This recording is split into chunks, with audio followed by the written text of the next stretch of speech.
વિસ્તારમાં BNS ભારતીય ન્યાય સંહિતા કલમ 103(1) તથા GP એક્ટ 135(1) મુજબનો ગુનો બનેલ છે, જેમાં મરણ જનાર નામ મોહમ્મદ અખ્તર હુસેન જાહુર અહેમદ શેખ, ઉંમર વર્ષ 59, એમનું મર્ડર આરોપી નામ મોહમ્મદ સલીમ શેખ દ્વારા કરવામાં આવેલ છે.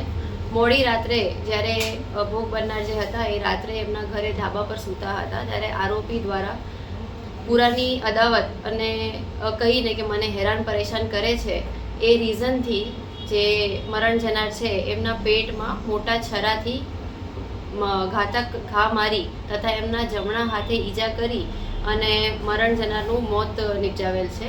ત્યારબાદ જેમ જ ન્યૂઝ મળતા શાહપુર પોલીસ સ્ટેશન દ્વારા અલગ અલગ ટીમ બનાવી અને આરોપી તથા જે મર્ડર વેપન હતું એની ઇન્ક્વાયરી ચાલુ કરી, તપાસ કરી અને આરોપીને અટક કરવામાં આવેલ છે. તથા સાથે સાથે જ મરણ જનારના જે વાઇફ છે એમના દ્વારા કાયદેસરની ફરિયાદ લઈ અને આગળની કાયદેસરની કાર્યવાહી હાલ અત્યારે ચાલુ છે. કયા કારણોસર આ હત્યાનો બનાવ બન્યો? કઈ અદાવત શું હતી?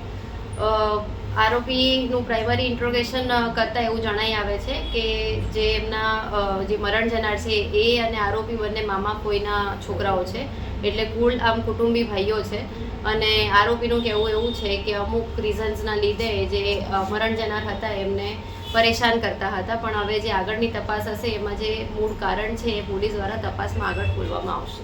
સર, પ્રાથમિક તપાસની અંદર કઈ તાંત્રિક વિદ્યા, જાદુનો પણ ઉલ્લેખ તપાસ દરમિયાન સામે આવ્યું છે, એટલે એ શું બાબત હતી? એવું આરોપી એવું કયા કરે છે અને ફરિયાદી બેન દ્વારા એવું જણાવવામાં આવે છે, પણ હાલ એવી કોઈ હકીકત સામે આવી નથી. પણ વધુ તપાસમાં સામે આવશે તો તપાસની અંદર અમે જે પણ વિષય છે એ આવરી લઈશું. ફરિયાદીનો શું આરોપ છે? ફરિયાદમાં શું ઉલ્લેખ કરાયો છે? કયા કારણોસર હત્યા કરવામાં આવી?